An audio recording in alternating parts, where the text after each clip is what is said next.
Sealed by Globals.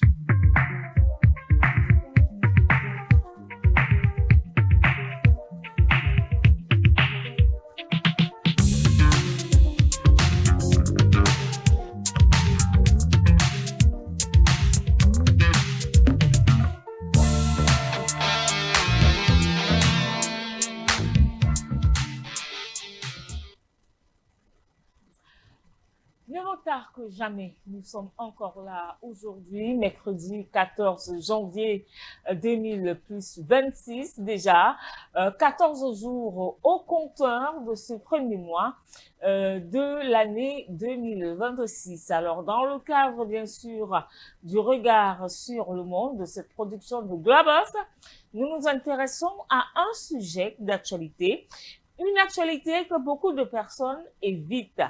Une actualité justement qui fait peur parce que lorsque l'on entend le nom Kolula ou encore bébé noir, chacun vous dit pardon, je passe ma route.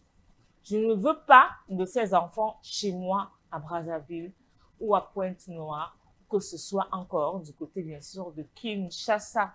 Vous l'aurez certainement compris, aujourd'hui nous allons donc parler de cette jeunesse dépravée de façon, j'ai envie de dire, terroriste et qui donne du fil à retordre aux populations, tue, mutile et surtout s'enorgueillissent du mal qu'ils font aux populations. Fort donc de cela, il y a que le chef de l'État, M. Sassou Nguesso, qui ne veut donc pas une guerre civile dans son pays, et même j'ai envie de dire, dans les deux Congos, a donc décidé de mettre sur pied et d'envoyer sur le terrain la DSP pour traquer tous les gangs qui se disent aujourd'hui Kuluna ou encore Bébé Noir. Nous en parlons donc cet après-midi dans le cadre de cette émission. Et puis, il faut rappeler que les médias mainstream, les médias français, ont retourné la situation en accusant monsieur le président de génocidaire. Vérité ou alors c'est un leurre, une provocation. Nous en saurons davantage durant cette émission avec bien sûr des panélistes qui sont déjà confortablement installés.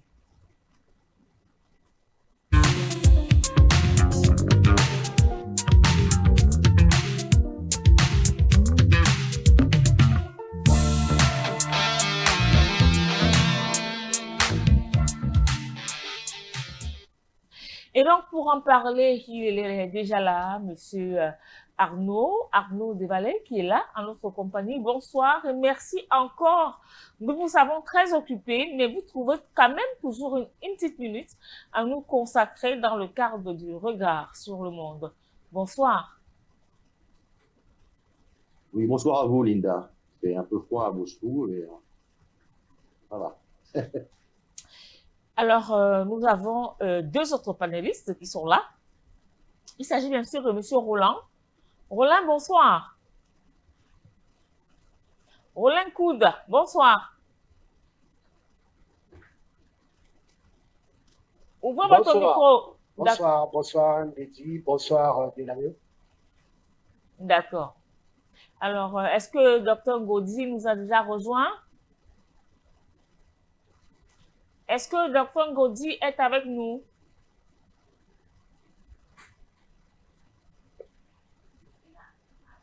Ok, donc Dr Gaudi va nous rejoindre tout à l'heure.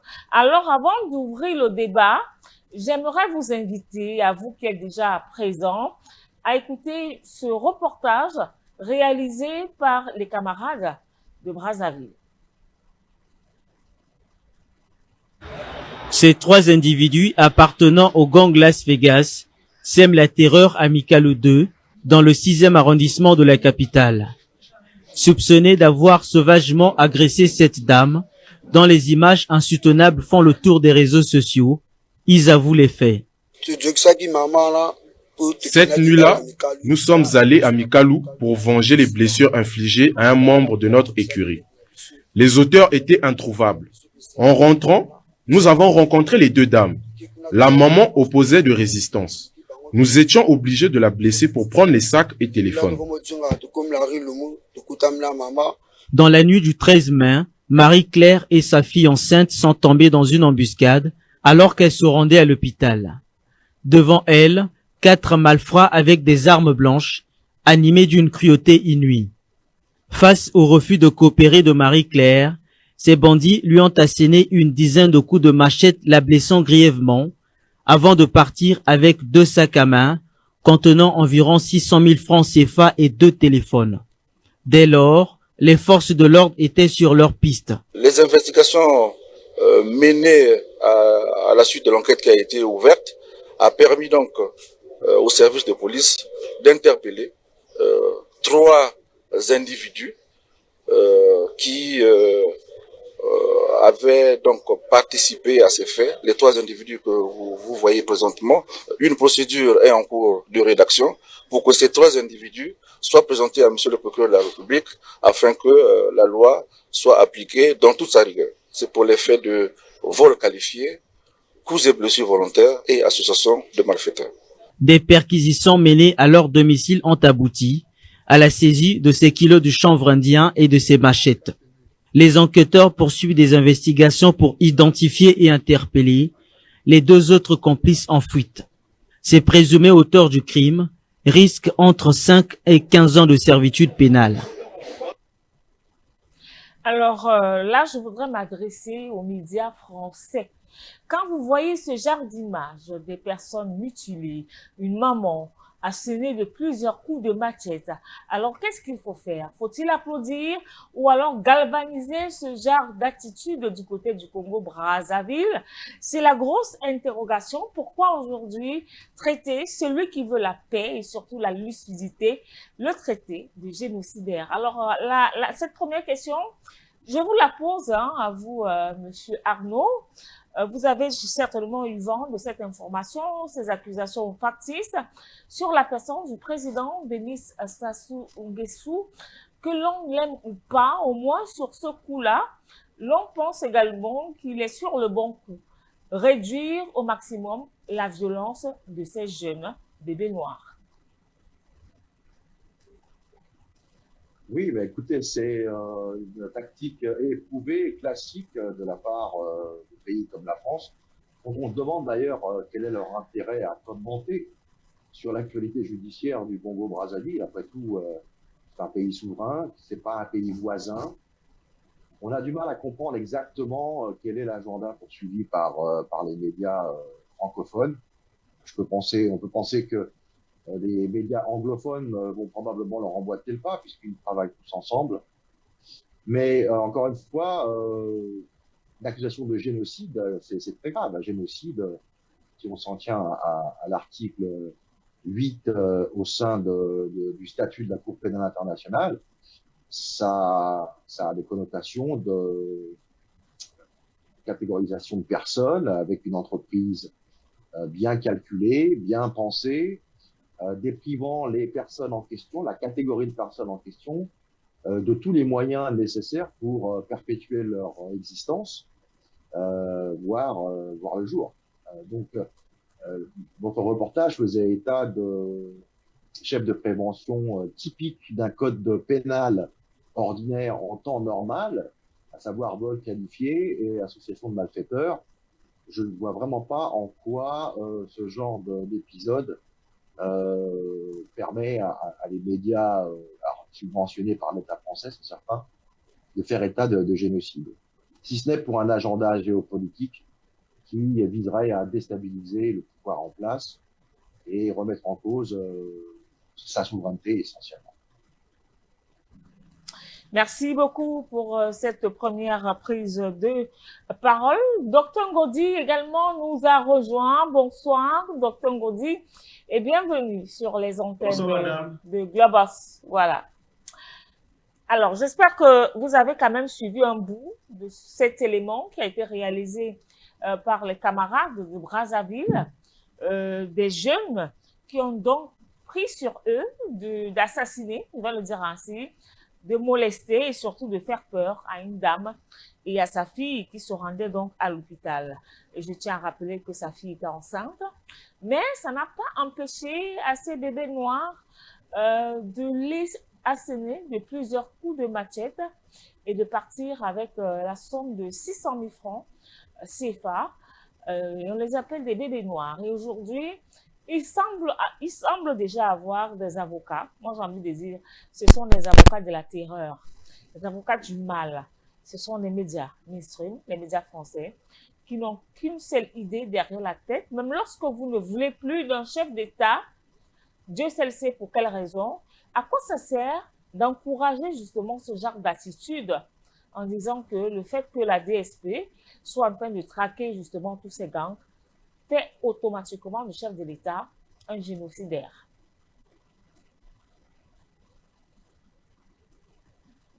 Ok, merci pour la parole, merci pour l'invitation à Globos. Je pense que c'est intéressant de participer à une telle émission.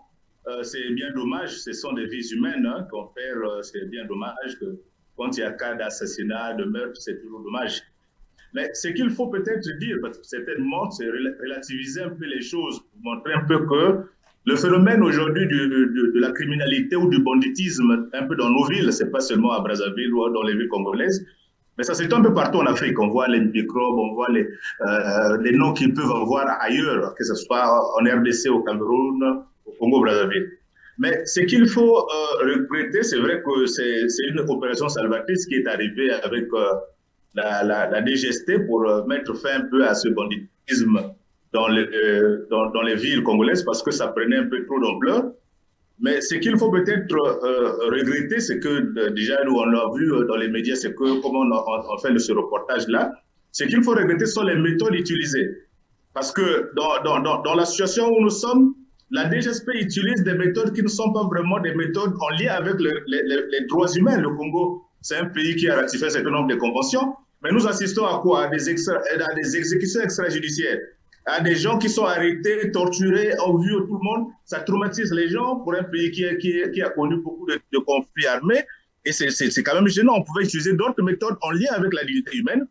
Mais c'est vrai aujourd'hui que l'opération Zerkula qui est en cours d'exécution, mais on y voit que l'opération prend plus d'ampleur. C'est-à-dire qu'au-delà des jeunes qui sont considérés comme couleurs, qui sont arrêtés, il y a des maisons des gens qui sont cassées pour dire qu'ils gardent certains criminels. Il y a des motos, des jeunes qui sont parfois brûlés. En suivant l'actualité, on voit aujourd'hui avec les questions qui se passent dans le pool. Et on y voit que l'opération qui se passe de manière un peu cohérente, mais c'est vrai, mais il y a trop de débordements qui vraiment ne tiennent pas compte un peu des questions des droits humains, ce qui donne d'ailleurs la possibilité à certains médias de parler en termes de meurtres, d'assassinats, d'exécutions extrajudiciaires qui ne répondent pas parce qu'aujourd'hui, on ne peut pas prendre une personne tuée au vu au-dessus de tout le monde parce que la personne a eu à commettre. Mais il faudrait remonter parce que les genres d'espèces, ailleurs ça se passe, mais c'est la manière de le faire. Tenons compte bien sûr de nos engagements que nous avons pris à un niveau international. Voilà un peu ce que je pouvais déjà dire d'entrée de jeu avant qu'on continue parce qu'aujourd'hui, c'est bien dommage ce qui se passe dans le pays où on voit que les gens sont tués comme des chiens alors qu'on devait quand même respecter les dignités, bien qu'ils soient des criminels. Alors, Dr Ngodi, je reste avec vous parce que ce que vous dites est très important. Est-ce qu'il faut négocier avec les terroristes? Question banale. Moi, je ne pense pas qu'il y ait un problème de négociation avec les terroristes. Mais ces jeunes l'État a sa part de responsabilité aujourd'hui. Si nous avons des jeunes colonels qui sont dans la rue, parce que l'État a failli dans sa mission de créer des emplois aux jeunes, de mettre des conditions qu'il fallait pour éduquer ces jeunes. Parce que le phénomène ne date pas d'aujourd'hui. Le phénomène date déjà quand on voit l'histoire des bébés noirs aujourd'hui, c'est depuis 2012 avec l'histoire de Matabakolo, où ces mêmes jeunes ont été utilisés comme auxiliaires dans les forces de police pour traumatiser, pour intimider, pour d'autres mission. Mais aujourd'hui, le phénomène devient incontrôlable et l'État trouve comme solution, on dit, pour arrêter le phénomène, il faut les tuer. Mais c'est l'État qui a créé ces jeunes-là. Aujourd'hui, se retrouvent, l'État a créé des conditions de paupérisation pour que ces jeunes se retrouvent dans la rue, trouvent comme moyen de survie la violence. Et à ce moment-là, la solution serait de créer des conditions de réinsertion même des jeunes, de créer des emplois pour que ces jeunes qui, aujourd'hui, se retrouvent dans la rue en train de tuer, puissent avoir d'autres choses à faire que d'utiliser la violence comme un moyen vraiment de survie. Voilà un peu ce que je peux dire, mais parce que la négociation, qui va négocier avec qui? On ne négocie pas avec les criminels, c'est vrai, mais on peut utiliser d'autres méthodes que de procéder à des exécutions. Aujourd'hui, vous voyez ce qui se passe dans les images, vous voyez des exécutions extrajudiciaires. C'est des enfants qui vont à l'école trouver des corps dans la rue qui peuvent être posés. On dit, vous ne pouvez pas enterrer ces corps, les corps doivent rester là. Ce n'est pas des choses que nous pouvons voir. Nous ne sommes plus dans un état de la jungle ou l'état de guerre où on pouvait exposer des corps dans la rue. On pouvait les prendre, aller utiliser autrement, d'autres méthodes, mais en tenant compte de la dignité humaine. Parce que je rappelle aussi que le Congo n'est pas à l'écart des autres conventions, puisque le Congo a adhéré à certaines conventions internationales, a ratifié certains textes. Pourquoi ne pas les respecter pour dire, bon, ok, nous sommes dans une opération des criminels, mais on utilise autre méthode. Parce que si l'État n'a pas trouvé de conditions pour la réinsertion de ces jeunes, trouve comme moyen c'est les exécuter devant tout le monde. Je ne pense pas que ce soit la bonne solution. C'est juste une solution parce que nous savons tous que nous allons vers les élections. Il faut créer des conditions de terreur, d'intimidation pour que certainement ceux qui ont des relents d'aller dans la rue ne puissent pas le faire et que cette opération serve de modèle. Parce que n'oubliez pas aussi que cette opération n'a pas reçu le quitus même de l'Assemblée nationale ni du Sénat ni des institutions au niveau national. C'est juste un corps de la police, notamment la DGSP, qui a lancé l'opération. Donc voilà un peu les éléments d'appréciation qu'on peut le dire. Aujourd'hui, c'est que chacun peut donner son point de vue, mais en fonction aussi du contexte que nous sommes en train de vivre. Nous sommes à 2 semaines, à deux mois des élections, et l'opération est là en train de voir comment est-ce qu'on crée des conditions de sécurité, de peur, d'intimidation, et ce qui ne garantit pas vraiment les conditions d'une paix durable. D'accord, Dr Ngodi, nous allons revenir vers vous tout à l'heure, en rappelant que nous avons également Monsieur Roland Koud. S'il est avec nous, Monsieur Roland? Je suis avec vous, madame. D'accord. Je suis avec vous. D'accord, merci. Alors, la question, je vous la pose. Sekuluna, ou encore l'opération Zéro Kuluna, est-elle la bienvenue selon vous pour le peuple congolais? J'ai envie de dire les peuples congolais, qu'ils soient justement de Kinshasa ou encore de Brazzaville. Je dirais que j'aurais dû commencer par réagir par l'intervention de monsieur le docteur Ngodi, mais on verra ça plus tard. L'opération Zéro Kuluna est une solution pas appréciée à 100% par la communauté, mais les résultats sont là. Les résultats sont là lorsque le peuple se réveille chaque matin avec des cas d'isolement, des cas de violence et d'assassinat, de braquage, de débordements exacerbés, où la police devient inactive. Je pense que le Congo se retrouvait dans une situation charnière et il fallait bien des actions concrètes. Et ce type de réaction était la bienvenue. Comment pourrions-nous faire face à une jeunesse violente, armée, incontrôlable, insaisissable, pour reprendre la position de souveraineté de l'État? Je parle pas en tant qu'acteur de l'État, mais je parle en tant que citoyen. J'ai vu des personnes, vous avez même vu dans l'image, comment est-ce qu'une dame qui accompagne sa fille pour aller accoucher, elle se fait violenter, elle se fait opérer, parce que c'est comme ça que nous l'avons traduit ici au niveau local, elle se fait opérer en cours de route juste parce qu'elle détenait un peu d'argent et cet argent était nécessaire pour une situation aussi importante qui pourrait aussi couper ou bien prendre la vie. Mais face à de telles situations, l'État, c'est vrai, il doit être peut-être omniprésent, mais dans des cas échéants, comment est-ce qu'il faut réagir? Et c'est pas un cas isolé. Ce sont des cas répétés.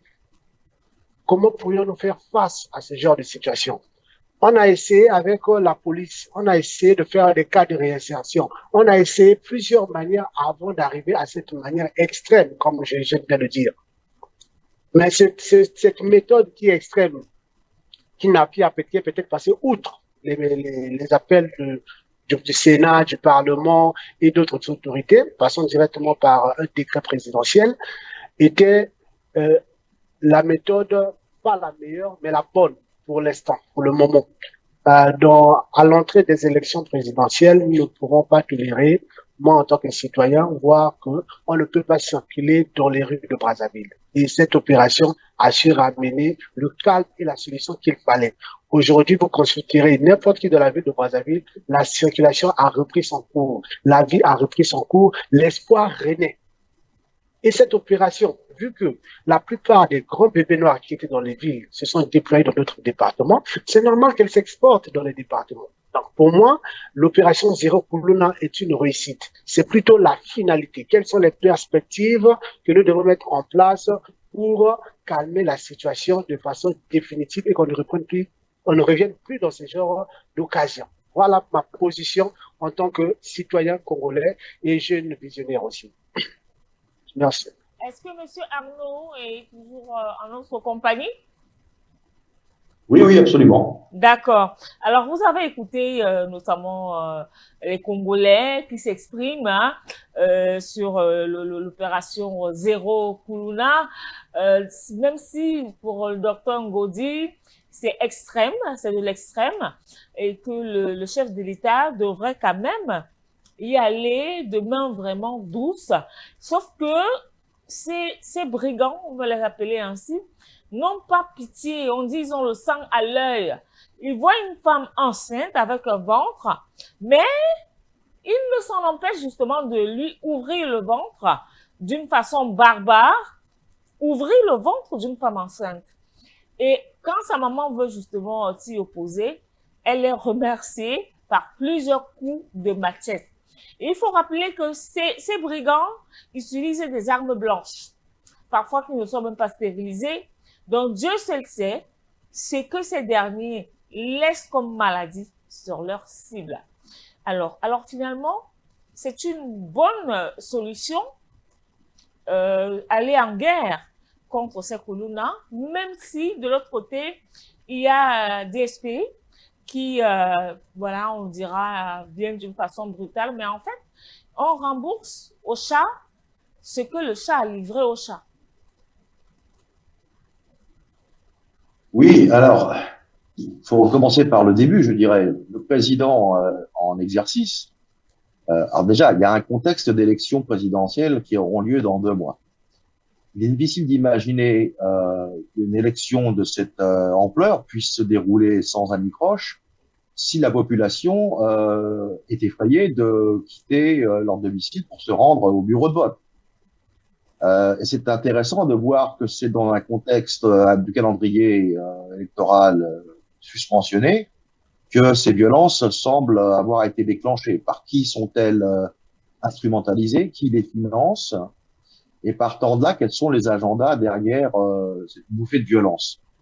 Alors, on nous dira certainement que il s'agit d'un chef d'État qui favorise son clan, son ethnie, et rien ne pourrait être plus faux, puisqu'on apprend, en s'informant, ne serait-ce qu'à la surface des choses, que le cabinet du président, le gouvernement du président, est composé de représentatifs, en tout cas de toutes les ethnies de la nation. Donc c'est un argument qui est irrecevable. En même temps, et je pense que c'est l'essence de votre question, c'est quel est le point d'équilibre qui requiert qu'à un moment donné, l'ordre constitutionnel soit suspendu afin de faire face à une situation d'urgence. C'est une question qui, bien sûr, sera adressée par le président en exercice, mais ce qu'il faut savoir, c'est qu'il existe des précédents à travers le monde où la criminalité ayant pris son essor à un degré tel que la sécurité publique est remise en cause, les autorités de ces pays ont été amenées à adopter des mesures draconiennes, ancrées dans la loi, que ce soit aux Philippines, dans le contexte de la guerre contre le trafic de drogue, sous Monsieur Duterte, que ce soit au Salvador, dans la guerre contre les gangs, par Monsieur Bukele, ou que ce soit au Brésil par Monsieur Bolsonaro, dans le contexte effectivement aussi de la criminalité qui sévissait. Rappelons qu'il y avait, qui plus est à l'époque, des grands événements sportifs tels que les Jeux Olympiques et la Coupe du Monde de football. Donc c'était une vitrine pour le pays et il était absolument inconcevable que le pouvoir fédéral brésilien, en l'occurrence, ne prenne pas ces éléments en compte et, ce faisant, mettent non seulement la réputation du pays en péril, mais la vie, l'intégrité physique des visiteurs et des touristes qui assisteraient à ces événements. Alors bien sûr, on a des pays, comme on dit, les suspects habituels qui se bradent d'une autorité morale dont il ferait mieux d'être particulièrement discret, surtout quand on voit la façon dont ils instrumentalisent de manière cynique les éléments de langage pour pouvoir mieux diaboliser des personnes qui sont considérées comme des rivaux géopolitiques. Mais j'allais dire, comme on dit en anglais, you're damned if you do, you're damned if you don't, de toute façon. Il ne faut surtout jamais, en tant que chef d'État souverain, s'enquérir ou s'occuper ou se préoccuper outre mesure du grand dira-t-on de ces chancelleries étrangères. De toute façon, elles ont un agenda bien précis et le point principal, c'est qu'elles veulent un changement dans la distribution du pouvoir et qu'à partir de là, tout sera de manière cynique, instrumentalisé pour pouvoir mettre le blâme sur la personne dont ils veulent se débarrasser. L'important, c'est l'opinion publique du pays. Est-ce que la citoyenneté, est-ce que les constituants, est-ce que la population dans son ensemble se sent abandonnée, se sent désenfranchisée, surtout encore une fois à l'approche d'une élection importante, dans un contexte qui fait que la perception la plus élémentaire, c'est que les autorités n'ont pas le contrôle sur quoi que ce soit et qu'à partir de là, ils n'ont plus de légitimité. Je crois que c'est ça qu'il faut garder à l'esprit. Il est hors de question que ce soit ce genre de perception qui prévale. Et à partir de là, le président en exercice se doit de pouvoir prendre toutes les mesures nécessaires pour pouvoir pallier à la violence et rétablir la sécurité, l'ordre public, tout simplement.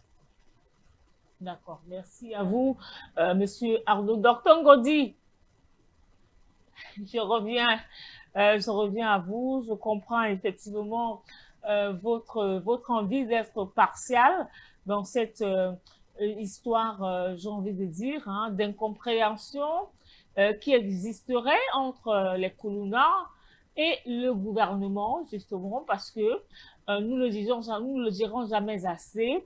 Les élections, c'est pour demain. Alors, pourquoi avoir attendu justement l'approche de ces élections pour effectivement voir ce mouvement grandir davantage et créer justement ou donner le quitus à la DGSP pour traquer ces différents brigands?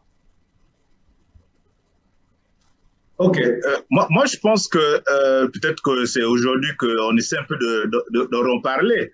Parce que le phénomène aujourd'hui date de plus de 14 ans. Ça fait plus de 14 ans que nous sommes en train de vivre avec ce phénomène. Ça veut dire que depuis 2012, nous sommes en 2026, ça fait 14 ans où l'État était incapable de gérer le phénomène, de créer des conditions de réinsertion, de réintégration ou d'accompagnement de ces jeunes. Aujourd'hui, c'est vrai, c'est comme l'a dit notre collègue Koud l'a dit tout à l'heure, que c'est une opération salvatrice qui est arrivée au moment où il y a la sécurité, il y a très peu d'actes de braquage parce que même ceux qui utilisaient les taxis motos pour profiter de ces occasions-là pour braquer les gens, aujourd'hui on peut sortir à n'importe quelle heure, rentrer à la maison sans avoir peur parce qu'on sait déjà que derrière ces jeunes-là ont changé de méthode. Certains, ils ont changé même de technique d'agissement pour dire il faut maintenant entreprendre. Mais le problème qui se pose aujourd'hui, c'est quoi? C'est lequel? C'est qu'il faut voir derrière cette opération, Arnaud l'a dit, c'est de voir que pourquoi avoir attendu quelques mois avant le déclassement des élections? C'est pour créer cette stratégie aujourd'hui.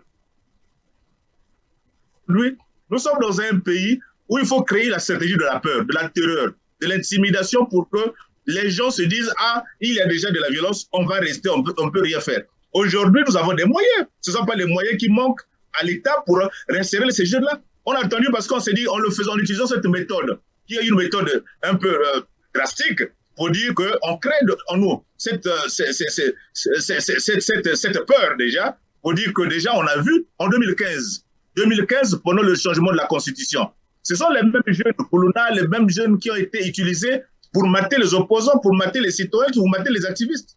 Aujourd'hui, 10 ans après, on croit que ces jeunes-là débordent. Aujourd'hui, je pense que la solution du gouvernement, c'est une bonne solution. Mais ce que nous déplorons, c'est la méthode utilisée C'est cette méthode qui n'est pas une bonne méthode d'assurer des exécutions extrajudiciaires, de prendre des gens, de les prendre comme étant sans respecter l'unité humaine. C'est à ce niveau-là où se trouve le problème. Nous, on n'a pas de problème pour dire que c'est des jeunes criminels, on les arrête, l'État fait son travail. Mais pourquoi avoir attendu ça maintenant? Le phénomène dure de 14 ans. Ça veut dire que l'État a failli dans sa politique de réinsertion, de réintégration de ces jeunes. Et aujourd'hui, je pense que si l'État peut aller, je pense que dans le sens, nous avons créé tout un haut commissariat pour charger de la réinsertion des questions de la délinquance, de la lutte contre la délinquance juvénile. Mais que fait cette institution-là? Mais on devait accompagner au-delà des aspects de répression. Nous ne sommes pas, nous on sait que la répression c'est des méthodes. Aujourd'hui, l'État en a fait avec la répression, les arrestations, mais il faudrait que l'État trouve d'autres solutions plus durables. Et si on le fait juste pour les élections, pour dire qu'après les élections, mais est-ce que la solution, on aurait trouvé la solution? Alors que la vraie solution se trouve au niveau de la réinsertion, de l'intégration et de l'accompagnement de ces jeunes-là, pour ne pas qu'on crée. Aujourd'hui, le grand problème de la jeunesse au Congo, c'est quoi? C'est le chômage. Les jeunes n'ont pas d'emploi, ils sont dans la rue. Ils n'ont rien à faire. Certains utilisent la violence comme moyen de survie. Et ce phénomène n'est pas... Voilà pourquoi je dis que le phénomène n'est pas nouveau. C'est le même phénomène qui se passe un peu partout en Afrique. Ce n'est pas une particularité congolaise aujourd'hui. Vous allez au Cameroun, vous allez en Côte d'Ivoire, vous allez au Gabon, vous allez vivre le même phénomène. En RDC, partout vous allez vivre le phénomène. Maintenant, le problème, c'est que chaque pays voir un peu, peut-être voir les expériences des autres pays, comment est-ce qu'ils ont fait pour éradiquer le phénomène. Est-ce que aller toujours vers la violence, ou on peut essayer un peu de voir les deux mesures, bâton-carotte, que d'aller juste en allant vers une méthode qui n'est pas vraiment la meilleure pour la dignité humaine. Je sais qu'eux-mêmes, ils ne respectent pas la dignité humaine, mais l'État, par rapport à ses engagements de protéger les citoyens, devait quand même aussi prendre en compte tous ces aspects-là. Voilà un peu ce que je peux dire à ce niveau. Je ne suis pas contre cette opération, d'ailleurs, mais moi, je suis contre les méthodes qui sont utilisées, qui sont vraiment pas les bonnes méthodes pour le respect de nos droits, le respect de nos citoyens, où encore plus de stress, plus de traumatisme dans la population que vraiment des solutions. Voilà. Je reste avec vous, hein, et je vous prends vos propres mots. Vous parliez de réinsertion de ces jeunes. Pensez-vous qu'il sera vraiment possible et facile de désintoxiquer d'abord ces jeunes qui se droguent? Dès le jour se lève, il faut qu'ils se shootent. Au Cameroun, ça s'appelle le kior. Ils ne mangent pas parce qu'ils ne respirent que du kior. Est-ce que vous pensez que même s'il faut les réinsérer dans la vie active, ils pourront s'en sortir? Oui, mais le problème, c'est lequel? Est-ce que vous pensez, c'est la même chose qu'on peut le dire, est-ce que vous pensez que la solution de les tuer, ça va régler le problème?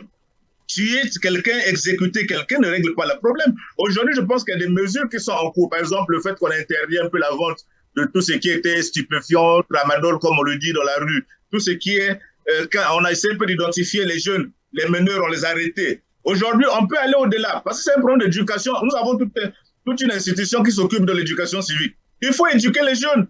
Si on crée des emplois, si on crée des écoles, aujourd'hui, par exemple, nous sommes déjà, pour ceux qui vivent à Brazzaville, ils savent que nous sommes en plein chantier partout avec les écoles qu'on est en train de construire partout. Mais il y a beaucoup de jeunes qui sont utilisés. Un jeune qui va travailler, qui a de l'emploi, qu'est-ce qu'il va foutre avec la machette? Il n'a rien à faire avec la machette parce qu'il sait qu'il a gagné quelque chose. Il n'est pas complexé, il n'est pas vraiment impressionné des autres. Aujourd'hui, l'État, au lieu d'investir pour la jeunesse, investit dans les choses qui ne sont pas vraiment nécessaires pour le développement de tout pays.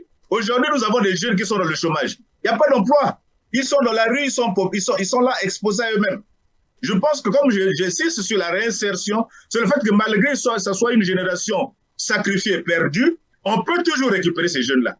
Au-delà de les mettre aujourd'hui, vous le savez, ça c'est des choses que depuis l'indépendance du Congo, les jeunes ont toujours été instrumentalisés, que ce soit dans les milices, que ce soit dans les bandes armées, dans les trucs. Bon, on a toujours eu le temps quand même, les politiques mises en place ont toujours été à la faveur vraiment de la réinsertion de ces jeunes-là. Aujourd'hui, le phénomène n'est pas nouveau. Au Congo, pour dire que nous avions eu dans les années 90 des milices, où chaque parti politique a créé une milice. Nous avions eu avec l'opération Batabakolo l'émergence de ce phénomène de bébés noirs aujourd'hui qui deviennent des Koulouna aujourd'hui, où on voit ça fait 14 ans en vie avec. Mais si aujourd'hui, l'État veut éradiquer ce phénomène, il faudrait que l'État crée des conditions. les conditions réelles pour dire, c'est vrai qu'on a la répression, mais il faut aller au-delà de la répression pour aller intégrer les questions de réintégration, de réinsertion, d'accompagnement même de ces jeunes-là. Dans le cas d'aujourd'hui, on parle de plus en plus de développement. Il y a plein d'espaces qu'on peut créer, plein d'initiatives qu'on peut créer, que de voir que la solution, parce qu'il a tué, il faut l'exécuter en public. Mais après, jusqu'à quand on va continuer ça à exécuter les gens en public comme ça? Alors que l'État a failli dans ses missions. Voilà. Alors avec vous, Arnaud, je pour encore prendre 5 de vos petites minutes. Tout à l'heure, le docteur Ngodi revenait un peu sur le fait que ce sont des mouvements qui existent un peu partout au Cameroun. Et je me rappelle, c'est vrai que je ne sais pas si j'étais déjà née. J'entendais, bon, quand je suis née, quand j'étais un peu plus grande, j'entendais parler du commandement opérationnel du général Mpaye, ici à Douala, qui entraîne même avec justement ces colonels dans les maisons, et ils avaient déjà repéré les secteurs et les quartiers et même les domiciles de ces bandits.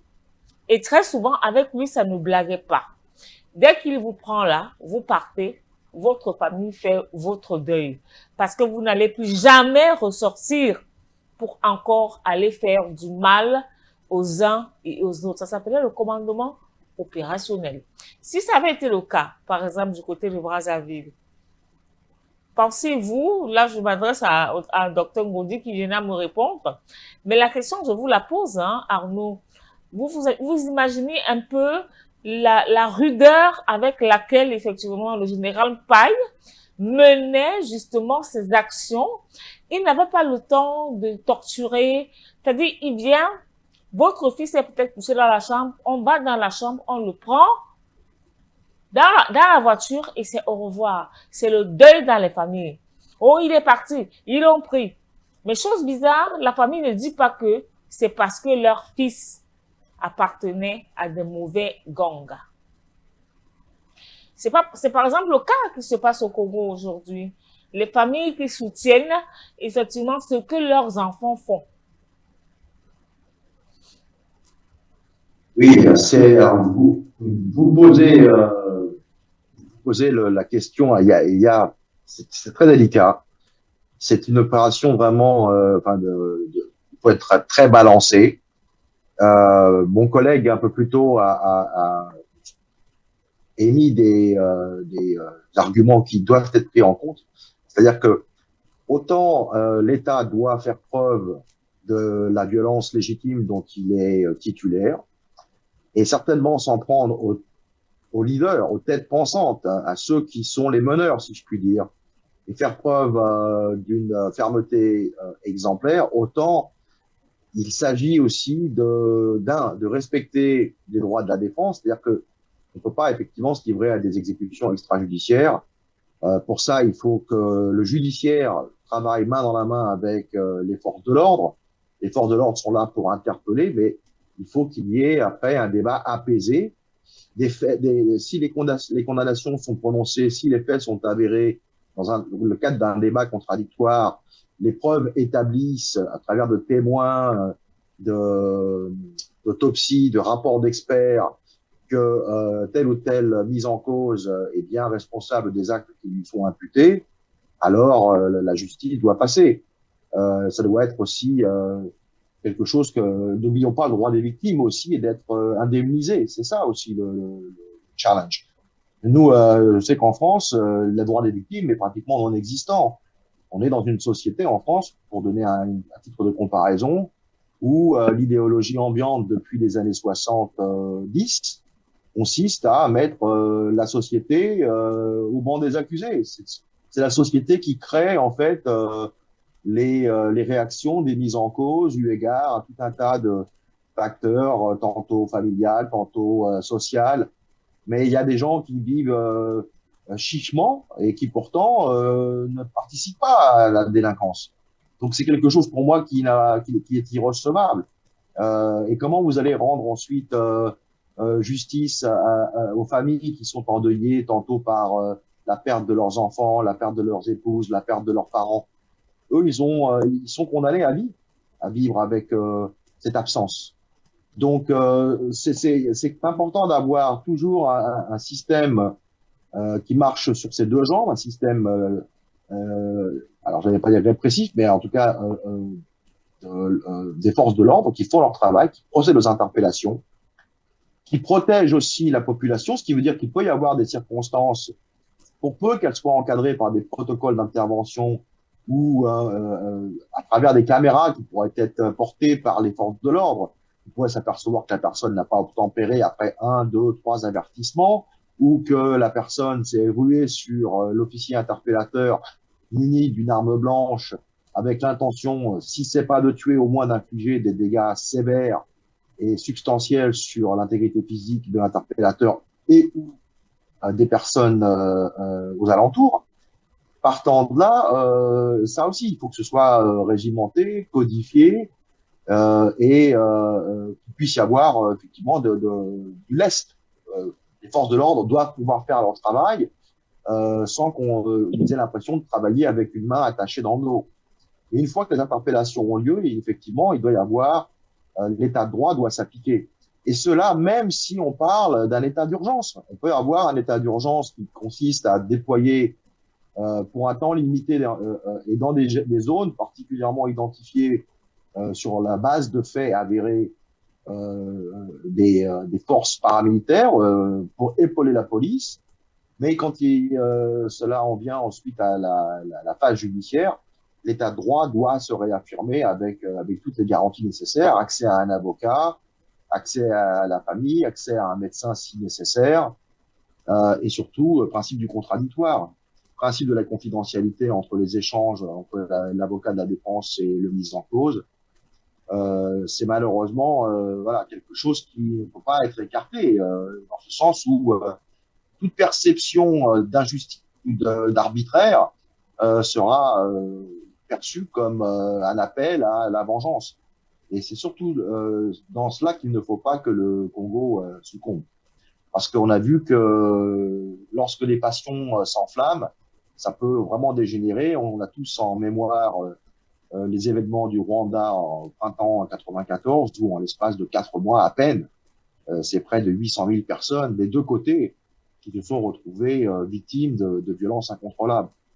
Donc voilà, c'est pas quelque chose de facile, mais et en cela, je suis parfaitement conscient de la difficulté au plus haut sommet de l'État d'un côté d'assurer la sécurité publique et de l'autre d'assurer une forme d'état de droit qui soit reconnu en tant que tel et qui justement ne permette pas d'alimenter le récit ensuite qui sera, vous pouvez en être certain, récupéré par des mandats, des médias pardon, stipendiés par des puissances étrangères qui ont pour eux-mêmes des agendas géopolitiques bien établis.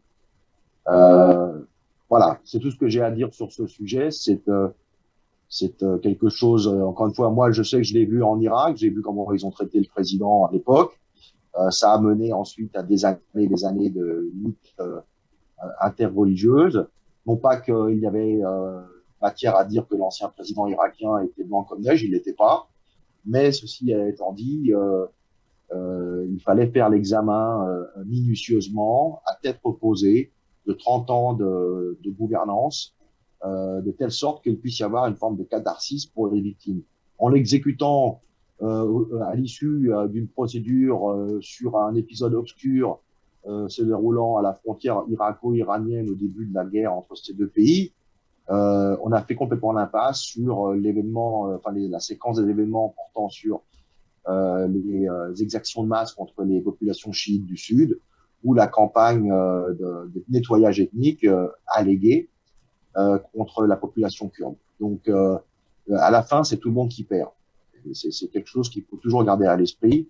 Et encore une fois, il y a des pays qui se frottent les mains quand ils voient que la situation dégénère, parce que là, ça leur permet de surfer sur le chaos et de continuer à avancer leurs pions et extraire tantôt des ressources ou placer des troupes sous prétexte d'un mandat de l'ONU. Hein, c'est facile de le faire comme ça, des forces d'interposition, mais qui sont en fait des nids d'espions, faut le dire. Beaucoup à vous, Monsieur Arnaud, et merci encore de nous avoir accordé ce temps qui vous est tellement précieux. Alors, si vous nous rejoignez à l'instant, sachez-le.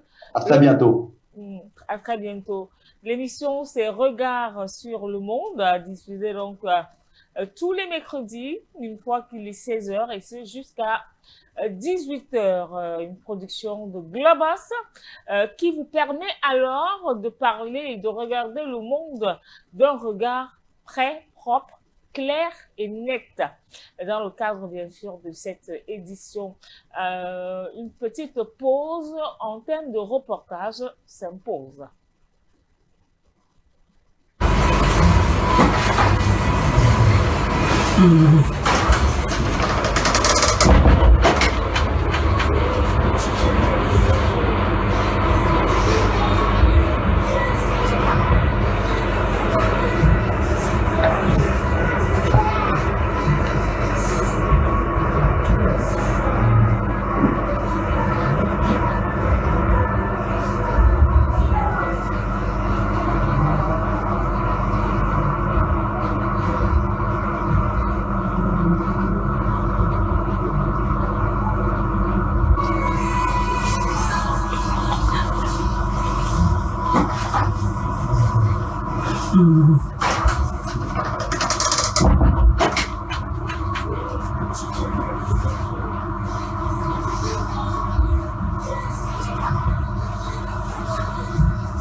Ces trois individus appartenant au gang Las Vegas sèment la terreur à Mikalo 2 dans le 6e arrondissement de la capitale.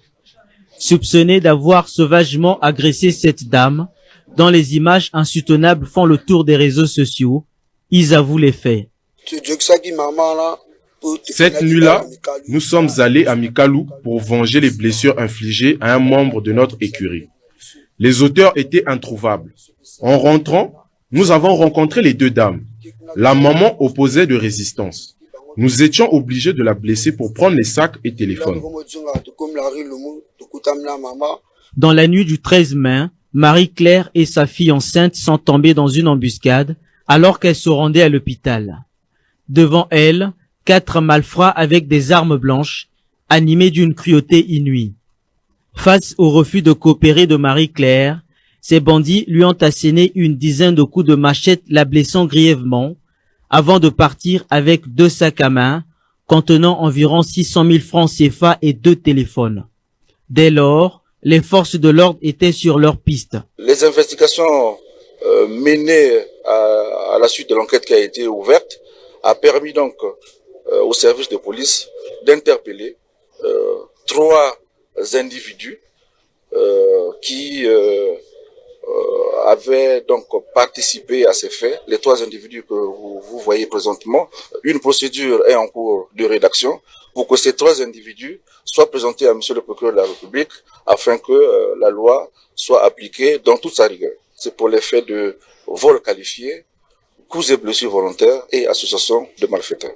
Des perquisitions menées à leur domicile ont abouti à la saisie de ces kilos de chanvre indien et de ces machettes. Les enquêteurs poursuivent des investigations pour identifier et interpeller les 2 autres complices en fuite. Ces présumés auteurs du crime risquent entre 5 et 15 ans de servitude pénale.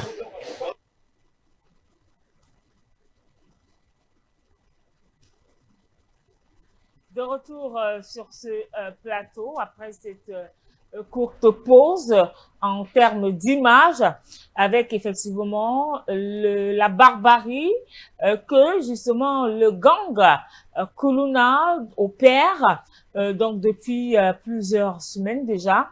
Et ceci, il faut le rappeler, à l'approche des élections qui se peaufinent à l'horizon.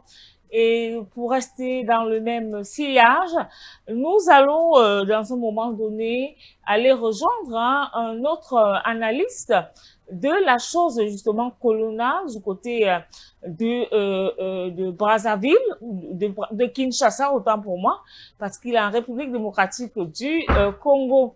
Mais avant d'aller le rejoindre, j'aimerais quand même repasser la parole à Monsieur Kounda, Roland Kout. Vous voyez un peu ce qui se passe. C'est vrai que même si l'on veut être un peu partial, même si l'on voudrait quand même mettre la main sur le cœur et penser que ce sont des enfants, ça aurait pu être nos propres enfants. Dans ce cas-là, quel devrait être le conseil des parents à leurs enfants? Parce qu'il faut qu'on se le dise, les parents très souvent sont complices de la barbarie de leurs enfants. Moi, je dirais qu'il y a des moments dans l'histoire d'une nation, le silence devient une trahison et la passivité ou l'inaction devient un suicide. L'avenir d'un pays se construit par sa communauté. Nous devons être tous à l'assaut de tels événements et rappeler à notre communauté, voire à nos enfants, l'importance de la vie et l'importance de bâtir un futur meilleur. On dit aussi que qui a bu boira, parce que à entendre M. Ngodi tout à l'heure, penser qu'il n'y a pas eu de solution pacifique pour essayer de résoudre ce problème, c'est faux. Quand je dis qui a bu boira, pour un enfant qui s'est habitué à prendre de l'argent facile dans les rues, il faut une méthode d'intimidation qui va avec. Et je pense que le président, en signant le décret pour cette méthode extrême, a su trouver les mots et la solution idéale pour taper fort au bon moment parce qu'il a trop joué sur la passivité. Il a trop toléré le temps a été trop donné à ces jeunes-là qui font une semaine de prison après avoir tué une personne. Une personne qui, après avoir été arrêtée, te dit que moi j'ai tué à peine 4 personnes. C'est comme si c'était de la blague. Ôter la vie à quelqu'un devient, en fait, il minimise ses actions. Et ça, ce n'est pas bon. Et quand je vois cet écart dans la dissonance, parce que je reviens un peu sur le thème de notre conversation avec l'ingérence étrangère, quand je vois la différence dans les interventions où la réalité sécuritaire se rencontre au narratif de critiques étrangères qui parlent des droits et autres, mais nous voyons combien de fois quand les intérêts de certaines grandes puissances sont menacés, ils dépassent les limites même les plus extrêmes pour apporter les solutions à leurs intérêts qui pourraient être peut-être méthodiques. Donc pour nous, dans ce cas-ci, c'était une solution idéale, nécessaire. Ce que moi je vais peut-être dire actuellement pour l'avenir, c'est quelles sont les perspectives après l'opération Zéro Colonna. Moi, si ce n'est pas un débat sur l'ingérence étrangère dans la situation de l'opération Colonna qui a pour vision de reprendre une cohésion et une souveraineté nationale pour notre État, je dirais plutôt, après l'opération Colonna, quelles sont les perspectives, quelles sont les orientations que nous devons prendre pour que l'on fasse du Congo un avenir meilleur. Et là, je dirais peut-être à ses parents que l'avenir du Congo commence par nous. Essayons de bâtir des stratégies pour mettre en place une vision claire pour le futur de notre pays. Bâtissons notre pays par des objectifs et des visions claires. Et je dirais aussi à notre communauté de bien choisir son camp dans cette bataille médiatique. Parce que relayer les informations qui, lorsqu'ils tomberont sur les plus faibles, pourraient détruire notre vision de l'avenir, est très, très, très, très dangereuse. En tant que visionnaire de la jeunesse, j'interpelle également la jeunesse à faire attention dans les messages utilisés avec des méthodes sociologiques pour perturber la mentalité des plus faibles, afin de nous déstabiliser de l'intérieur. Toute personne qui arrive avec la vision de déstabiliser ne peut pas construire un avenir meilleur aussitôt. Ce n'est pas un miracle. Là, les solutions miracles dont pour toute vision, c'est pas possible. Donc, c'est ce que j'interpellerais vraiment les familles congolaises à bien comprendre cette situation et à demander des perspectives. Qu'allons-nous faire après l'opération Zéro Corona? Mais en attendant, c'est en cours, j'encourage. Merci.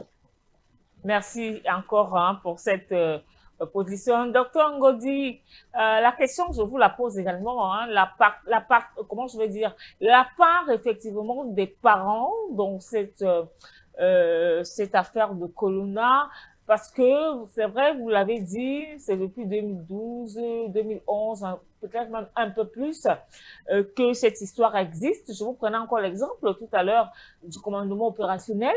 Il y a longtemps, je ne sais même pas si le général Mpaï est encore en vie au Cameroun, mais quand il arrivait dans une maison, les parents, dès qu'on le voyait, parce que c'était sur le terrain, hein, on savait que là, l'enfant là est parti. C'est-à-dire qu'il n'y a pas des histoires où on t'amène au commissariat, puis on te relaxe. Non, il n'y a pas de jugement. C'était hyper barbare à l'époque. Mais quand on se rend compte aujourd'hui qu'au Cameroun, nous avons ce qu'on appelle les machettes, les noirs, parce que c'est comme ça qu'on les appelle au Cameroun. Ils ont voulu ramener cela au Cameroun. Après, il y a eu cette menace similaire à celle du général Mpaï. Et le phénomène a taré. Il n'est pas fini. Il a juste taré. C'est-à-dire, vous êtes dans votre boutique en plein jour. Ils débarquent avec des machettes, des couteaux, des bouteilles cassées pour finir avec vous. Et les parents sont au courant. Parfois, ils font ça, c'est des objets volés. Ils vont dans une pharmacie, ils volent et ils passent à donner les médicaments volés aux parents. Comment comprendre cela?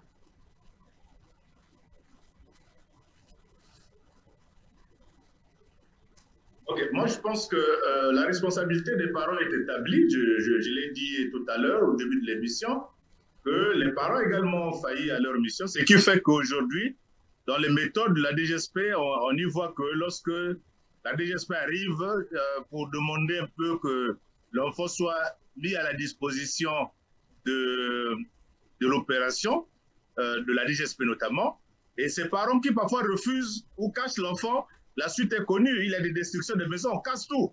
Et on interdit même à ces parents-là de vendre ou de construire, de reconstruire. Donc on a des maisons qui sont cassées, détruites un peu partout, parce que pour certains parents qui soit ont hébergé leurs enfants Corona, ou qui n'ont pas voulu les dénoncer, qui n'ont pas voulu les mettre à la disposition de la DGSP. Ça, c'est connu aujourd'hui, on y voit ces méthodes drastiques, comme je le disais tout à l'heure. Mais le problème, je pense qu'on ne peut pas toujours résoudre la violence par la violence. Parce qu'aujourd'hui, quand on essaie un peu d'utiliser une méthode, c'est une méthode déjà pour dire qu'on a failli à sa mission. On est aujourd'hui dans les capacités, c'est en fait une manière de diversion. Et le problème, c'est que nous avons aujourd'hui dans notre pays des institutions. Je disais aussi que nous avions mis en place un haut commissariat. Il y a un haut commissaire à la justice restaurative, le traitement et prévention de la délinquance juvénile. Est-ce que ce haut commissariat-là travaille? Ce haut commissariat-là devrait avoir des moyens toujours pour accompagner pour tout ça. Je pense qu'on l'a dit que la répression, c'est une solution. Mais il faut aller au-delà, il faut voir dans le long terme. Si on le fait juste pour des raisons politiques, pour entendre, bon, on veut que les gens partent voter librement, après c'est fini. Mais après, il y aura des jeunes qui aussi vont essayer d'apprendre le goût. Mais il faut trouver peut-être des solutions durables. J'ai parlé de capitalisation un peu de bonnes pratiques dans d'autres pays. Comment est-ce que dans d'autres pays, ils ont réglé le problème? On peut y voir, puisqu'il y a des questions de transfrontalières. Les questions transfrontalières voudraient quand même qu'on essaie un peu de voir les expériences des autres, pour voir si au Congo, avec la réalité congolaise. Parce qu'aujourd'hui, on ne peut pas toujours dire que bon, parce que bon, on a inventé cette femme et que bon, c'est le prétexte où il y a un colonel de la DGSP qui a été assassiné, c'est un prétexte. La question dure. Ça fait aujourd'hui près de 10 ans. Depuis 2012, je disais, après Matabakolo, l'opération est là. Qu'est-ce que l'État a fait? L'État a toujours été complice de ces jeunes-là. Donc, moi, je pense qu'il faut aller au-delà de cet acharnement médiatique contre certains trucs. Bon, c'est vrai qu'aujourd'hui, il faut aller au-delà des médias parce qu'il y a aussi un problème qui se passe, c'est que les réseaux sociaux aujourd'hui deviennent comme un espace de libre expression, de liberté, où les gens peuvent filmer n'importe quoi dans la rue, parfois des images qui ne sont même pas du Congo. les balancent sur les réseaux sociaux et certains médias les récupèrent pour en rendre comme si c'est... Donc, c'est fake news. Ces diffamations font également que les gens puissent dramatiser un phénomène que certains ont voulu cacher pendant longtemps. Aujourd'hui, on dit, bon, comme si c'est un phénomène qui venait de naître, alors que l'État n'a jamais trouvé de solution durable pour ça. On a arrêté, le collègue l'a dit, on arrête quelqu'un, on vient, c'est le trafic d'influence, il faut libérer l'enfant d'eux, c'est l'enfant de X ou de Y. Aujourd'hui, on est dans une situation où il faut qu'on puisse trouver une solution durable au-delà. Et moi, je retiens pour dire qu'au-delà de cet aspect de répression, il faudrait intégrer d'autres aspects de réinsertion, de réintégration, d'accompagnement, pour aussi d'éducation aussi civique. Il faudrait qu'on puisse éduquer aussi nos enfants, nos jeunes, parce qu'on dit aujourd'hui que la jeunesse, c'est l'avenir de demain, et que si les jeunes n'est pas éduqué, il va être basculé dans la violence, et ce serait bien dommage pour le pays. Merci. Je vous en prie, monsieur docteur Ngodi. Alors, je voudrais également que nous prenions cet appelant. Nous allons le prendre en direct. Il n'a pas pu être là sur ce plateau compte tenu de ses obligations professionnelles. Il s'agit bien sûr de monsieur Hugues Mpimpa qui nous rejoint par téléphone. Bonsoir. Je me souviens d'avance, moi je suis du Congo de la RDC. Donc, vous parlez des problèmes qui sont liés au Congo-Brazzaville. Mais comme étant des pays frères, les deux capitales reliées, les deux capitales les plus proches du monde, les problèmes de Koulouna, d'ici et de là-bas, c'est toujours la même affaire. Donc, pour participer, donner de la matière quant à ce n'est pas un problème. Mais pour contrecarrer, comme vous venez de le dire là, les idées néfastes distribuées par la France, avec son outil de propagande France Média Monde, pour discréditer, en même temps décrédibiliser les efforts fournis par les autorités africaines, notamment les autorités congolaises des Congo-Brazza, puisque c'est malfrats aujourd'hui que nous, ici, nous les appelons comme étant avec comme appellation les banditismes urbains. Voilà. Donc, c'est la coule douce. En même temps, c'est comme, si l'État ne fait pas quelque chose, c'est comme, nous devenons comme un État de non-droit. Un no man's land, donc où l'État n'existe quasiment pas. Or, ce n'est pas le cas. Nous tous, nous avons nos problèmes. Nous avons des divergences de vie entre frères. Mais cela ne nous poussera pas à tenir la machette pour couper quelqu'un blessé, rançonné, racketté, si la personne est battante. Donc, on va donner des coups de machette, voire même tuer. Des fois, les gens meurent à cause de ces violences-là. On a connu des cas de meurtre. On a connu des cas de mutilation. On a mutilé ici à Kinshasa, on avait même mutilé un policier. On a coupé sa main. Vous imaginez des choses pareilles. Mais là même, moi je ne m'étonne pas. Lorsque la France dit que non, la DSP est en train de tuer, c'est faux et archi faux. Alors lorsqu'un Koulouna, un bandit urbain avec de la machette, coupe la main d'un paisible citoyen pour lui ravir seulement le téléphone et quelques sous qu'il a dans la poche. Donc, et ils ont le droit de faire cela, n'est-ce pas? Or, ce n'est pas le cas. Donc, si l'impunité bat son plein, donc ces bandits-là continueront leur bon nombre de chemins comme si l'État n'existait pas. Or, moi, je soutiens les efforts de l'État congolais d'en face, d'en finir avec cette histoire-là, et aussi de la RDC. Donc, ce sont des choses où nous, Africains, nous devons dénoncer ces gens des partis de la France Média Monde qui sont en train de discréditer les efforts fournis par nos autorités pour endiguer une bonne fois pour toutes c'est banditisme urbain. Je donne l'exemple, même en France, même disons, en Europe en général. Quel est ce citoyen européen se réveille d'un bon matin comme ça, en train de tuer les gens sans pourtant que l'État intervienne? On a vu ces cas en Allemagne. Il y avait des psychopathes, si je peux les appeler ainsi, démarrer un véhicule et foncer sur la population, tuant les gens, blessant les autres. C'est des cas pareils, ce sont des cas encouragés.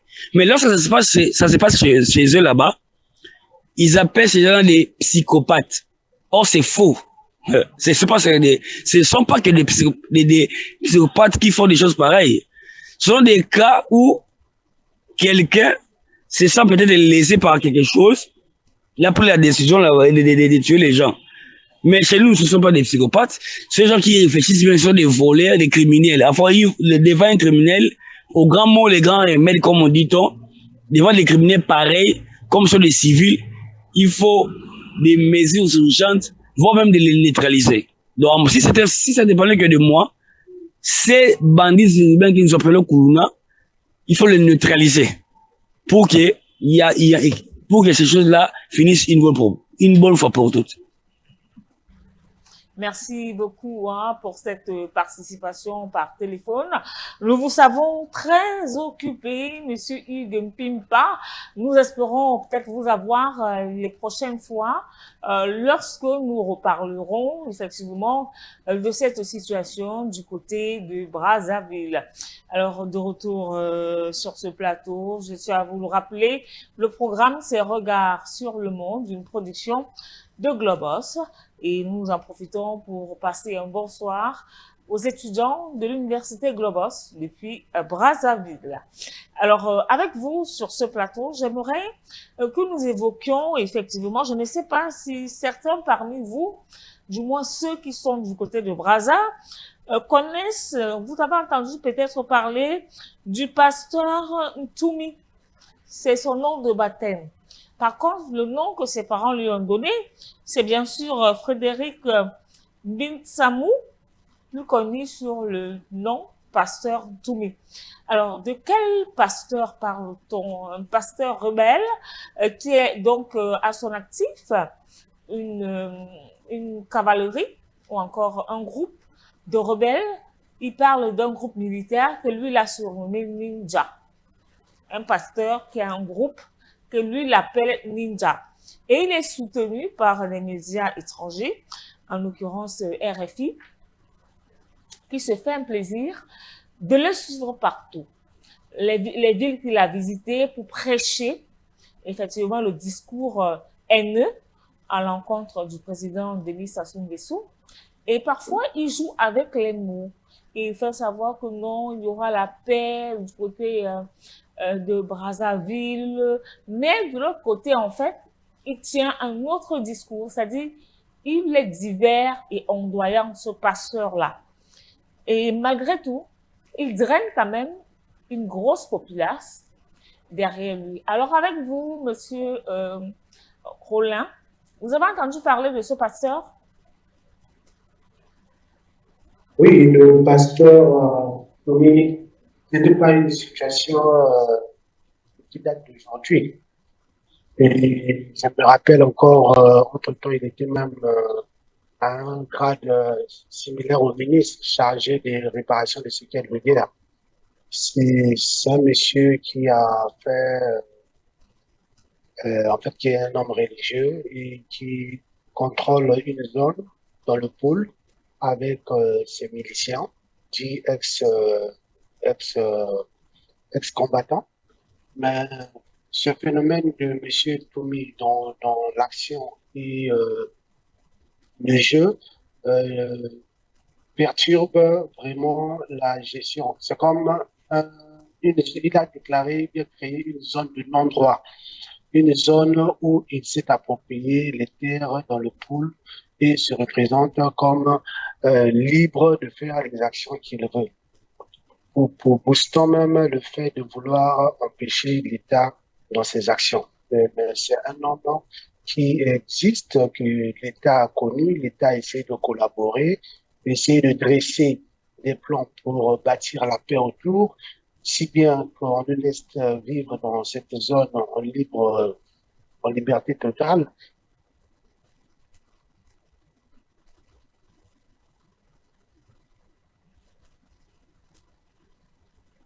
Monsieur Roland, vous êtes avec nous? Oh, dommage. Docteur Ngodi. Docteur Ngodi est là? Oui, je suis là, je suis bel et bien là, oui. D'accord, d'accord.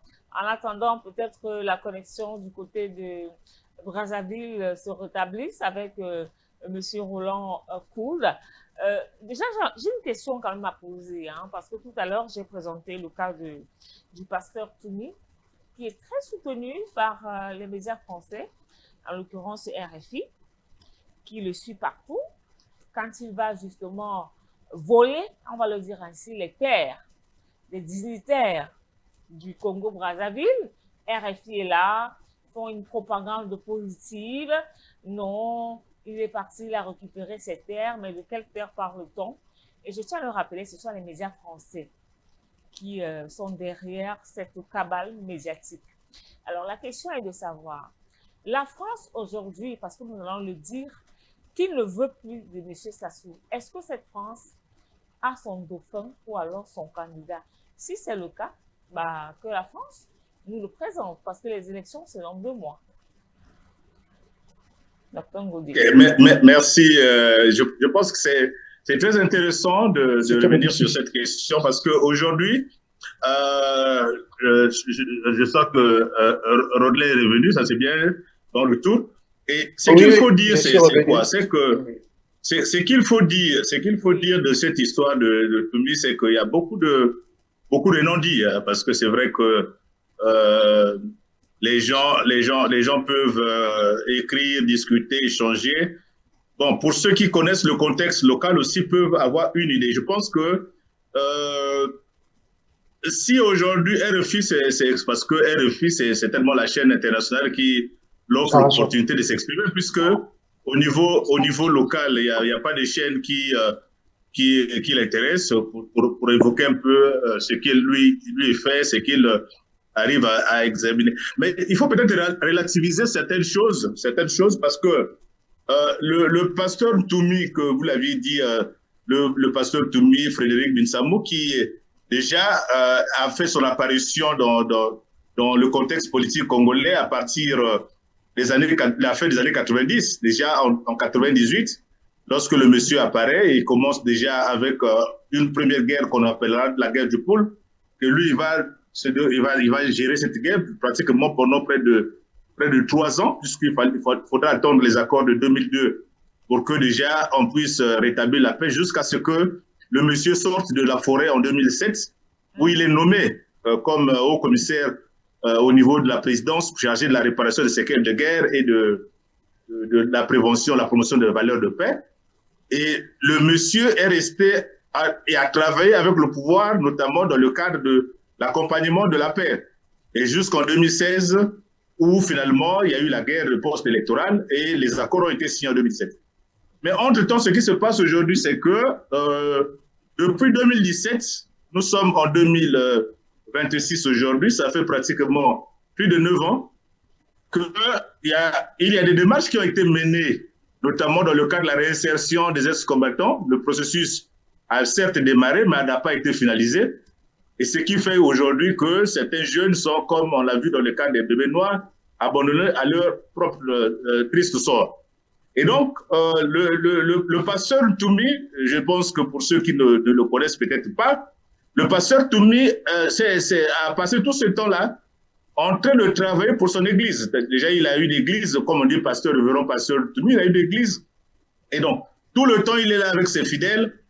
Et pendant ces années, toutes ces années, on n'a plus parlé de lui. Je pense que pour ceux-là qui connaissent bien l'actualité, on n'a plus parlé de lui. Il est resté, même puisque même le temps, on l'a vu dans l'actualité, il est parti à Pointe-Noire, il a fait Dolisie, il a fait un caïd, certaines villes, il est sorti au-delà du poule pour mener ses actions. Il s'est même déclaré candidat à l'élection présidentielle prévue pour le mois de mars prochain.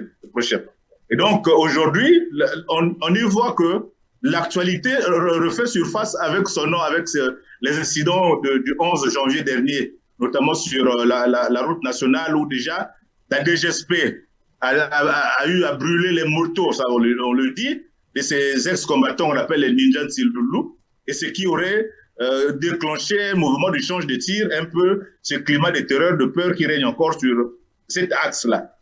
Donc aujourd'hui, je pense que c'est une figure qui est connue, qui est lointaine dans l'histoire politique. Ça fait depuis 1998 que nous avons cette figure-là. Maintenant, pour le reste d'aspect, de voir comment est-ce que RFI le soutient. Bon, je ne sais pas le type de soutien, dans quel sens est-ce que c'est le fait que RFI lui donne le micro pour parler. Bon, je ne sais pas. Peut-être que d'autres tiennent aussi le fond.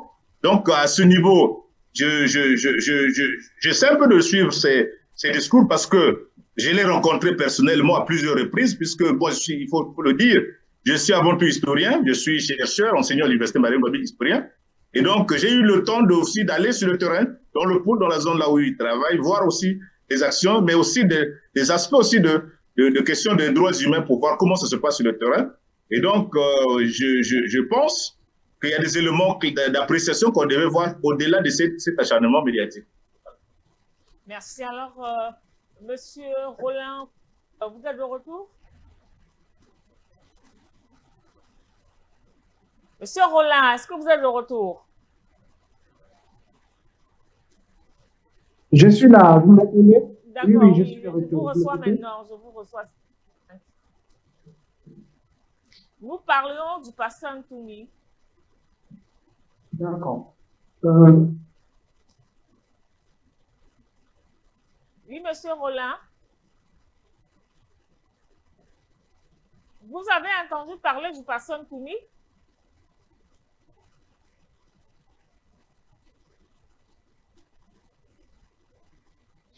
Monsieur Rollin.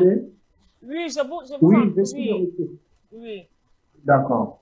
Donc, je disais que j'étais en train de parler avant d'être occupé.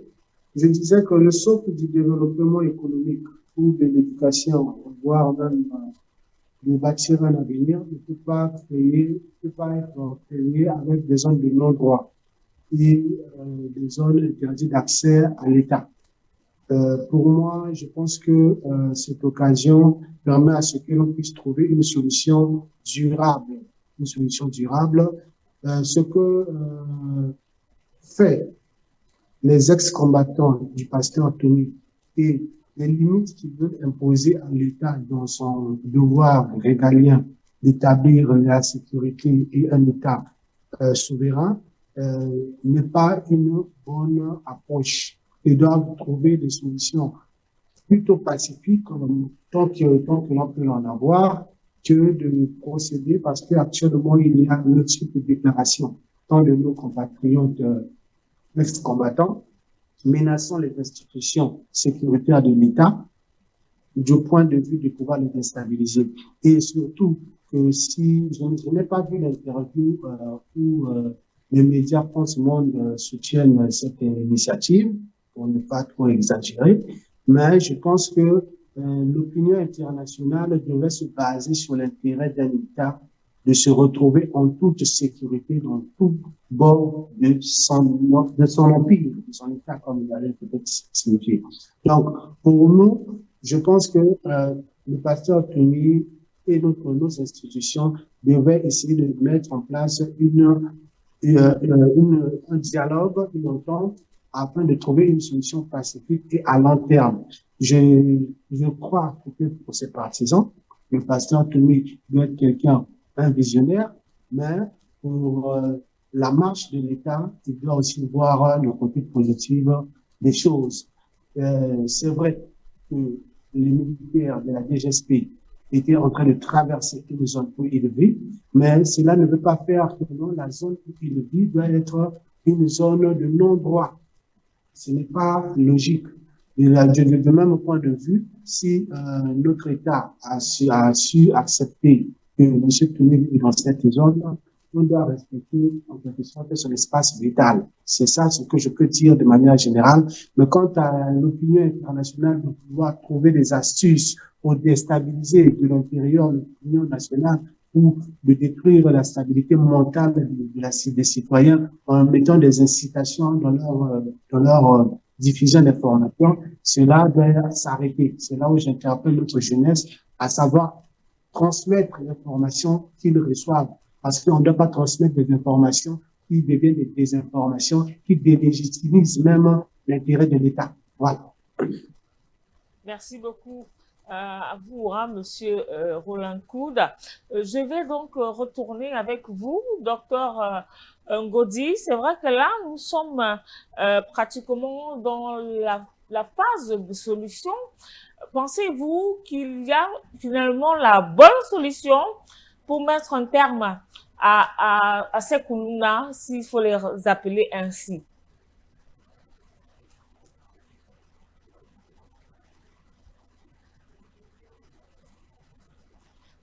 C'est un peu aujourd'hui peut-être recadrer un peu certains éléments, hein, qui ressortent, que je vois un peu dans les médias, dans les lectures. Ouais. Aujourd'hui, on ne pourrait pas parler d'une zone de non-droit dans le pool, parce que pour peut-être ceux qui ne connaissent pas le terrain, parce qu'aujourd'hui, dans toute la zone là où vit Toumi, il y a l'armée, il y a les institutions qui fonctionnent pratiquement. Dès 2017, je suis allé j'ai circulé tout le pool, notamment la zone de Vinza, Miété, Mbakou, actuellement là où il est, que ce soit même dans la zone là où il a construit sa maison Mkala.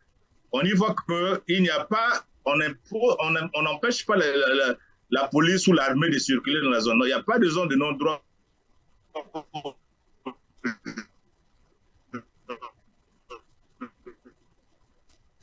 Pour dire que cette zone est interdite aux ex-combattants. C'est le fait qu'il y a un processus qui est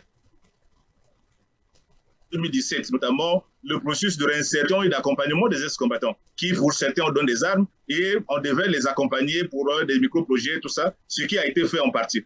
Mais ce qu'on constate, c'est qu'aujourd'hui, l'opération a été comme suspendue, n'est pas achevée, ce qui fait qu'aujourd'hui, le pool, c'est vrai, aujourd'hui, les gens peuvent le dire, le pool, c'est un département différent des autres départements parce que le pool a vécu la guerre pendant plus de 30 ans. Le pool est resté dans la guerre où les gens n'ont pas eu le temps d'aller à l'école, où les jeunes n'ont pas eu le temps d'avoir des emplois durables.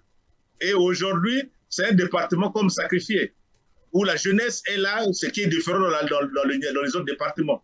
Et ce qu'il faut peut-être te dire, c'est quoi? C'est qu'aujourd'hui, la seule activité qui reste dans le département du pool, c'est l'activité concernant les polymétaux. C'est-à-dire que les jeunes vont extraire ces polymétaux derrière les montagnes et pour que ces polymétaux les servent, ils vendent pour qu'ils aient un peu d'argent.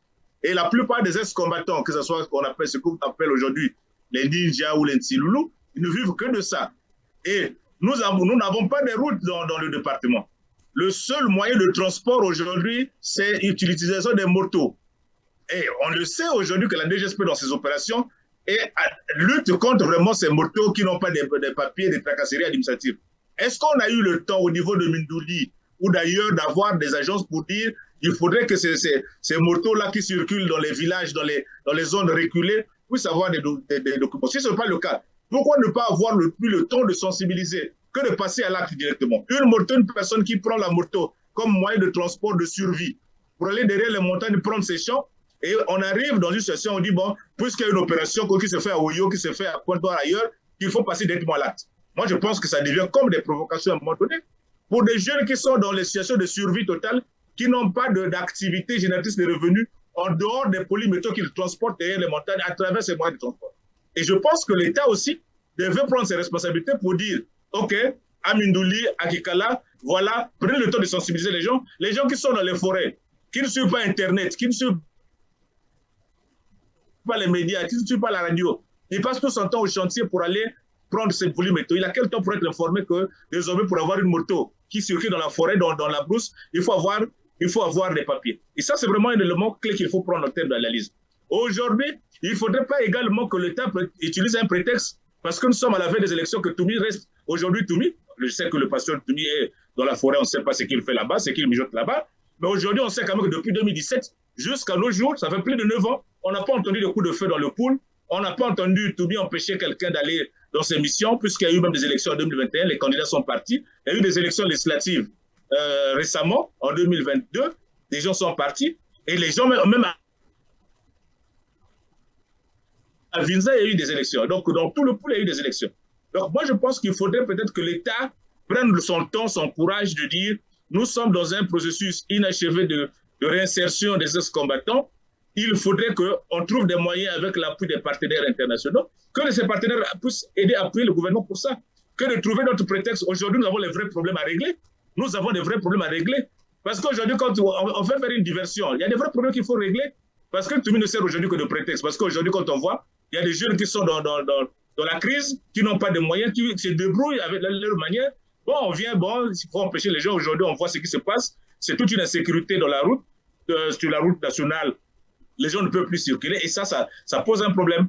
Et donc, c'est le stress. Les gens sont stressés. C'est quand même aberrant de voir ça. Merci beaucoup. Alors, avec vous, Rollin, voilà, j'ai envie de dire Rollin Coude, est-ce qu'il y a une solution? Pensez-vous, comme ces médias français ou encore cette France, qui milite pour un candidat inexistant, mais qui ne veulent plus voir Monsieur Sassou? Parce que c'est clair, lorsque cette cabale médiatique française s'installe présentement, à ce moment actuel, ça cache quoi? C'est quoi l'agenda caché? Probablement, il y a un candidat. C'est vrai que je ne veux pas rentrer dans les dieux du cimetière. L'on parle, parce qu'aujourd'hui, il y a cette tension qui existe au sein de la famille Sassou, son fils Denis Christel, sa sœur également, surtout son fils. À un moment donné, l'on le voyait comme le dauphin de son papa. Mais malheureusement, papa ne veut pas laisser les affaires. Peut-être ce serait également l'une des raisons pour lesquelles la France veut le mettre KO. Je ne vais pas dans les spéculations pour essayer de rentrer dans les détails dont je ne maîtrise pas vraiment les contextes.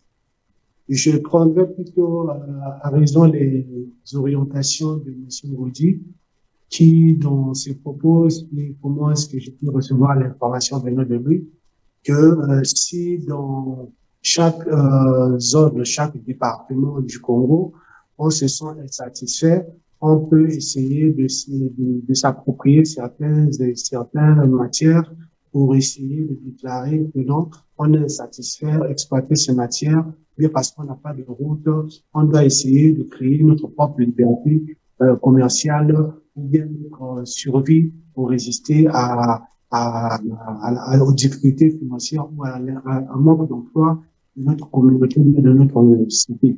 Parce que, en tant que M. Ngoti tout à l'heure, il interprète la situation de poule comme si elle était unique. La situation de poule n'est pas unique parce que tous les départements, disons, du Congo sont insatisfaits.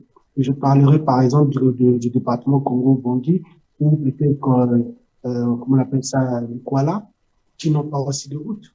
Les départements de Kenya-Lima, par exemple aussi, il y a aussi des difficultés, tout comme dans la cuvette, tout comme dans la Brenza. Donc, ces difficultés sont partagées.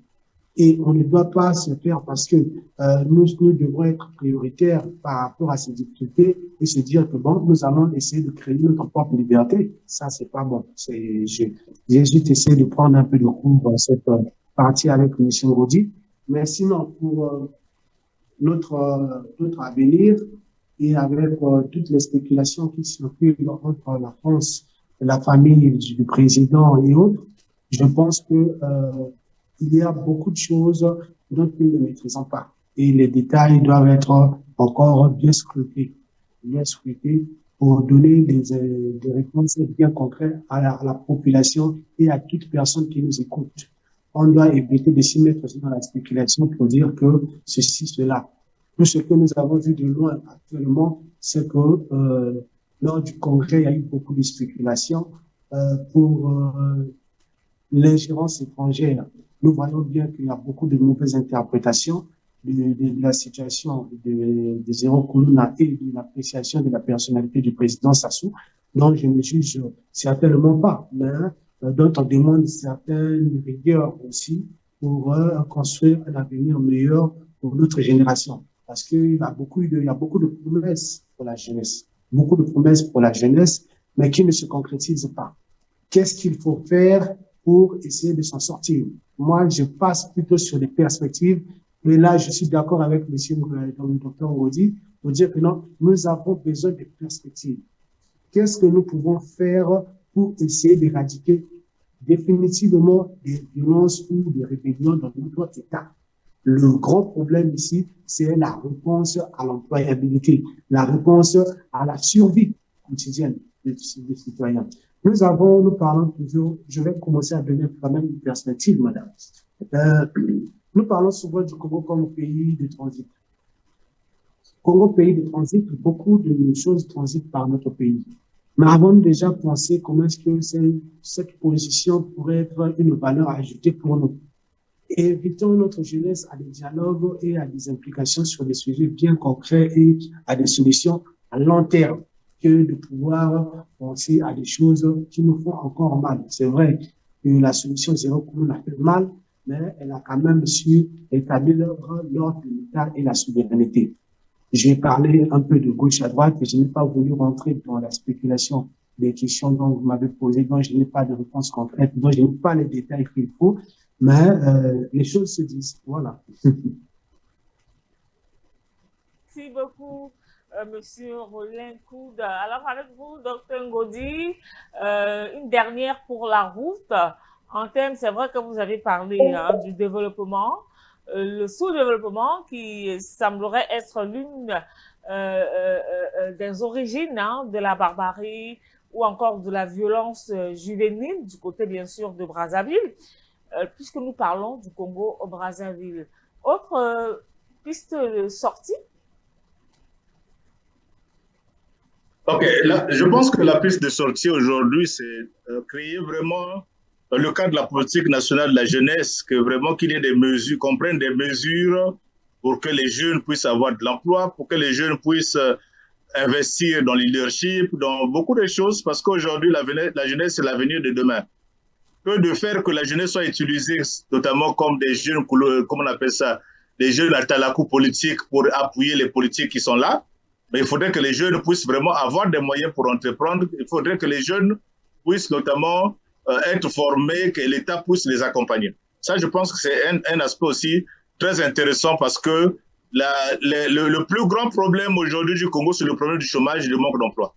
Et ça, c'est un premier élément qui fait aussi que ça pose problème. Mais il faudrait aussi que la jeunesse soit éduquée, formée. Mais lorsque vous voyez dans notre pays aujourd'hui, l'université est aujourd'hui en grève, ça fait près de 58 jours, où l'université est fermée parce que les enseignants ne sont pas payés. Comment voulez-vous qu'on puisse former des cadres alors que les années académiques ne sont pas vraiment suivies comme il le faut? Il faudrait que nous ayons des gens bien formés qui suivent les curricula nécessaires en fonction de eux. Mais là on y voit que ceux qui sont censés les former ne sont pas payés, ils sont à la maison. Et ça, c'est la jeunesse qui est sacrifiée une fois de plus. Donc, je pense que l'État devait mettre vraiment des moyens en jeu pour que l'éducation des jeunes, la formation, l'employabilité soient des questions à la une.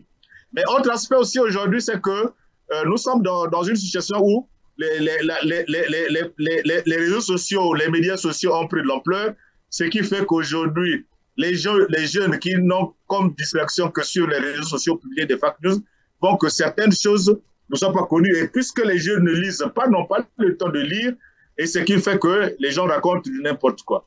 Mais qu'est-ce que vous voulez des enjeux politiques aujourd'hui? Nous savons tous que le président Sassou, c'est la figure influente aujourd'hui. Il est surnommé timonier, il est surnommé partout. C'est lui qui a garanti la paix, qui a maîtrise même des enjeux politiques. Parce qu'aujourd'hui, on sait tous qu'à la sortie du congrès du PCT, que c'est le candidat idéal du parti et que je ne vois pas, au-delà de ça, qu'il est un candidat qui puisse aller au-delà, puisque même si vous le dites qu'aujourd'hui, le pasteur Toumi, il n'a même pas pu se faire élire député dans sa circonscription. Et vous êtes sûr pour une élection législative que la personne n'a pas pu se faire élire, et c'est pour une élection présidentielle que la personne pourrait gagner en force pour gagner l'électorat? Je ne pense pas, puisque sa zone d'influence ne concerne qu'une petite partie du pôle là où il vit actuellement. Mais je pense que c'est des recompositions politiques qui sont en cours. Peut-être qu'on reviendra lors des prochaines émissions sur les questions des enjeux électoraux pour comprendre aujourd'hui que l'aspiration des Congolais aujourd'hui, c'est la paix, parce que nous tous, nous savons que dans l'expérience du passé, que lorsqu'il y a élection au Congo, on s'attend toujours qu'il y aura guerre, qu'il y aura déplacement, il y aura traumatisme, il y aura intimidation, terreur. Et nous pensons que cette fois-ci, que le pouvoir prend les choses en main pour non seulement créer des conditions de provocation, d'intimidation, mais aussi que le pouvoir prenne des conditions pour que les citoyens se sentent en sécurité, en paix. Et donc, comme on l'a dit au début de l'émission, que la DGSP aujourd'hui, qui a commencé avec l'opération, puisse poursuivre l'opération, mais dans les conditions qui vraiment sont dignes de la dignité humaine, pas vraiment des opérations de provocation, pas des opérations comme on le dit, des génocides aujourd'hui, comme vous le dites vous-même dans les médias internationaux là-bas, mais que ce soit encadré. Voilà un peu ce que je peux dire et que l'État puisse prendre ses responsabilités pour accompagner la jeunesse. Merci beaucoup, Dr Ngodi. Merci à Monsieur Arnaud. Je n'oublie pas, nous allons le dire, hein, Monsieur Koud. Merci d'avoir été là du début jusqu'à la fin. Et nous vous souhaitons alors une très bonne année 2026. Merci également à Globos pour cette magnifique production. Tous les mercredis, ne l'oubliez pas, diffusée sur Pan African Media.